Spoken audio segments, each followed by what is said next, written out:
To satisfy today's petroleum piping processing, this machine is made of the most advanced design with a maximum 20-inch pipe diameter for turning and cutting for inner and outer threadings.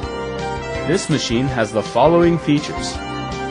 Spindle front and back uses double chucks for effective chucking and processing stability. Fit with automatic lubrication system, timing and quantity to spray lubrication oil for extended machine table sliding service. Pneumatic quick threading device for easy, convenient, and circulating turning of cutting of teeth with big difference, near turning and cutting, and tool retreat with automation quickly. Taper attachment for tilting angle and length setting to provide fixed inch oil pipe cutting and turning with taper connection. Increase the third support surface for Z-axis to offer stability and flexibility, and it is possible to adjust Z-axis position and power off device.